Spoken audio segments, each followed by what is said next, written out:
Hello, everybody. I'm super honored to be here today, supporting my friend and colleague, Changwan Park, in his presentation about liberal education in Minnesota. I have just a nickel's worth of storytelling to do that may help contextualize some of the many good and important insights he's about to give you as part of his presentation. I'm David Beard. I'm a professor of rhetoric at the University of Minnesota Duluth and Changwan's friend for, 15 years. Again, grateful to be here with you and with him. I want to talk a little bit about what we tend to imagine to be the roots of liberal education, especially as it carries on in the United States. And that takes us all the way back to the late classical period, right? The roots of education in what were called the trivium and the quadrivium. Trivium being the first three kind of fundamental arts that one would be taught: grammar, logic, and rhetoric. And then the quadrivium, building on that foundation: arithmetic, geometry, music, and astronomy. These seven classical arts were considered the thinking skills. You learned music not just because music was beautiful, but because understanding the construction of a musical piece taught you something about how to think. You understood astronomy not just because astronomy was cool, or understanding the relationships of the stars was an important thing, but again, understanding the kinds of mathematical and scientific relationships that astronomy could teach you helped you think better in the world. Same with arithmetic and geometry. These were always to be distinguished from practical arts, the arts that would apply what you learned in the thinking skills, thinking arts, like medicine and architecture. When the United States began as 13 colonies, liberal education carried over that kind of a model in our earliest largely private colleges. It was liberal education for the affluent and for the clergy. And again, it picked up on these basics, seven trivium, quadrivium skill sets, with the asterisk that there was some attention to some application. For example, rhetoric would eventually lead in some cases to courses in homiletics, the writing of homilies. So there is an attempt to move in from the kind of thinking skills to some practical application.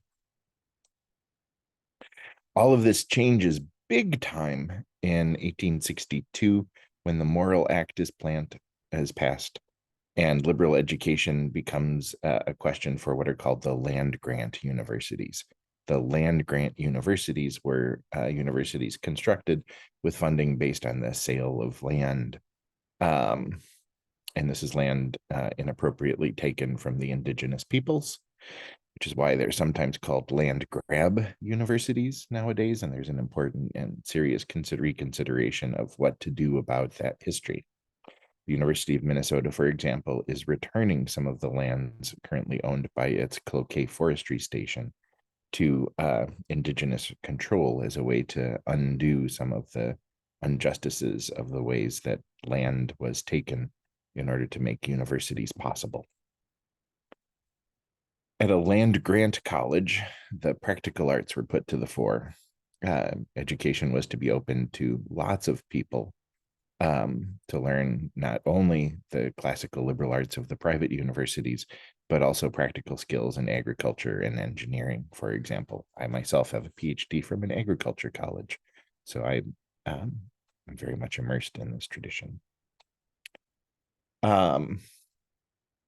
The biggest change to liberal education, though, happened not so much in the creation of these state schools, which still served a relatively limited scope of human beings, citizens of the United States, but instead after World War II, when the American military decided that as one of the benefits of service, you could receive a college tuition benefit to attend the university of your choice.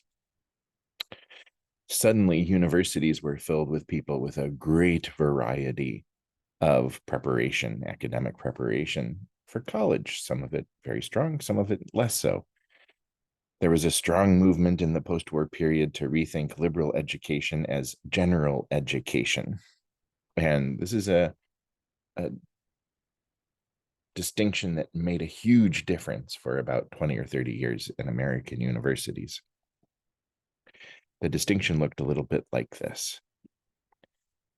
So if liberal education, as understood by, as is taught by the private colleges and universities, was about preparing for life as a citizen and thinker, general education was about helping that broad spectrum of human beings with a variety of preparations to become prepared for success in college.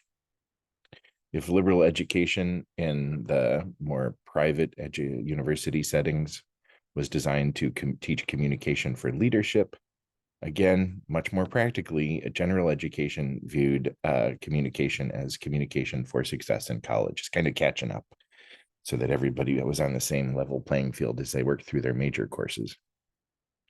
And maybe most uncomfortably for me, in the classical model, the trivium and quadrivium are integrated, right?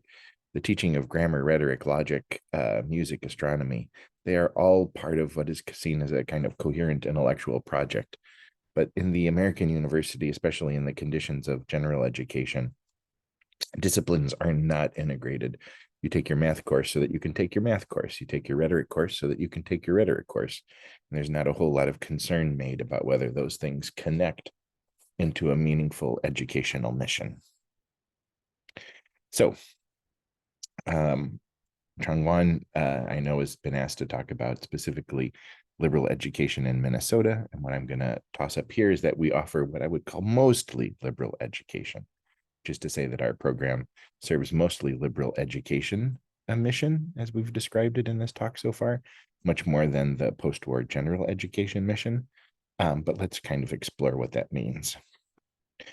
We are governed by something called the Minnesota Transfer Curriculum, which is the basis of what the state calls general education requirements at institutions that are part of the Minnesota state system. It takes 40 credits. Most courses are between 3 and 4 credits long, so that's about 10 to 12 classes. And a specific number of courses taken from each of the goal areas. And you have to get at least a C across the curriculum. What are those goal areas? Communication, critical thinking, natural sciences, mathematical and logical reasoning, history and the social and behavioral sciences, humanities and the fine arts, human diversity, global perspectives, ethical and civic responsibility, and people and the environment.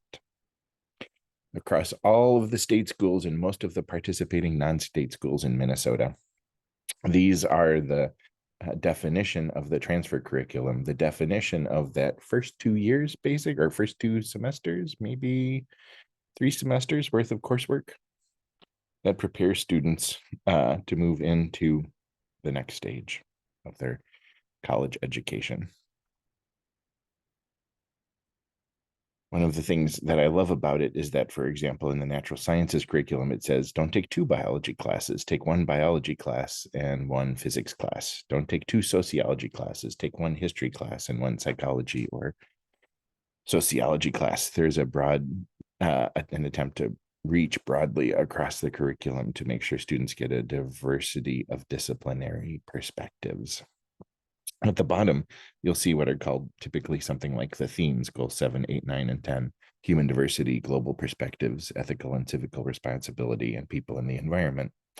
And those reflect maybe the attempts to make liberal education, as the state calls it, general education, respond to some of the contemporary challenges of our day.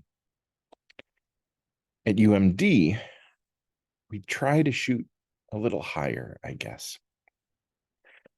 We still call it a liberal education program because we see that the goals of LibEd are to prepare students to lead productive and socially responsible lives, to help students develop competencies that can be adapted to any occupation or situation, not just success in college, and something that offers students the kind of broad education need to thrive as lifelong learners and globally engaged citizens. Within our curriculum, that breaks down into 3 broad areas. There are language reasoning skills and the theorizing power category, which includes logic and quantitative reasoning, oral communication and languages, theorizing race, power, and justice, and writing and information literacy. And I'll talk more about that writing and information literacy category later. You can see that in many ways, this looks a lot like the trivium, right? the teaching of grammar, rhetoric, and logic, the teaching of logic and communication and writing here at the core of what students do. Beyond that, we have the knowledge domains, which include fine arts, humanities, natural sciences, and social sciences. And then after that, we have our version of the key topics, those themes. We share with the transfer curriculum a commitment to global perspectives, to cultural diversity in the United States, and to sustainability.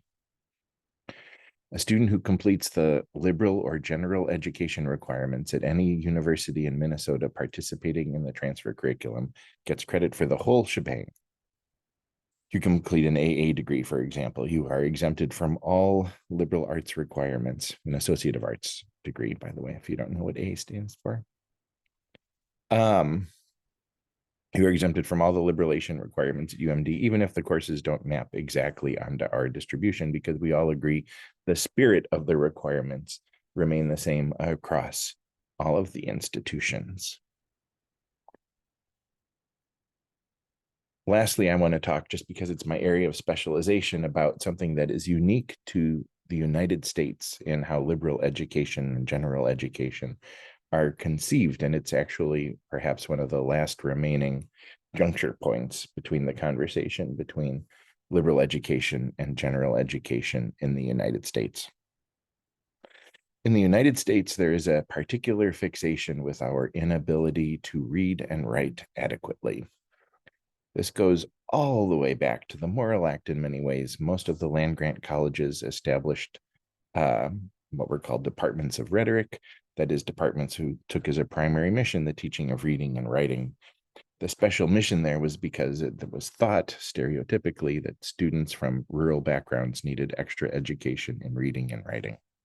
And basically, the history of higher education in the United States is the history of identifying those populations that need help with reading and writing and encouraging them or requiring them to take a first-year writing course.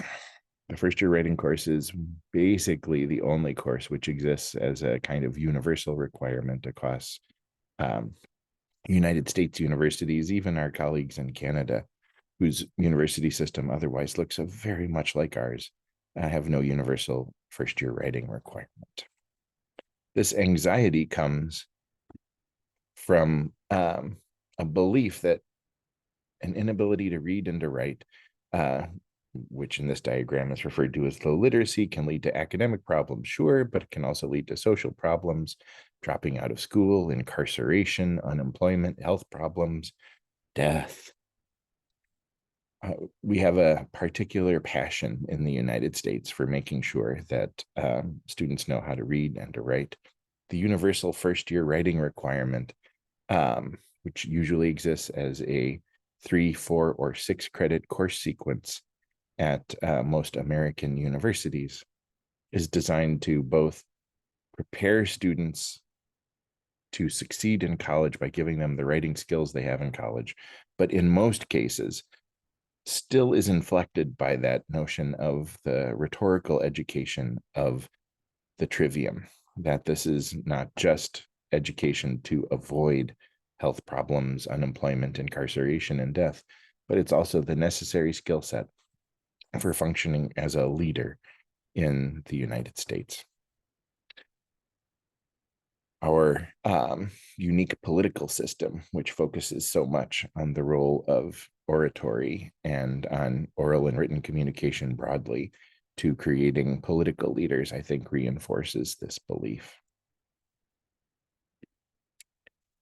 I know there's more for you to hear about liberal education in the United States. Chung-Wan has some absolutely fascinating things to say about mathematics and the role of mathematics in liberal education and the unique place that linguistics plays at our university in meeting the liberal education mathematics requirement. Chung-Wan is teaches a class which I find to be highly innovative and a great addition to both the perhaps the general need for a mathematics course in a new way. And also, I think, I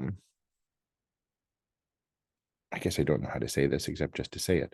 The way Chung-Wan teaches linguistics, students learn how to think mathematically, quantitatively, but they also learn something about how the human brain functions.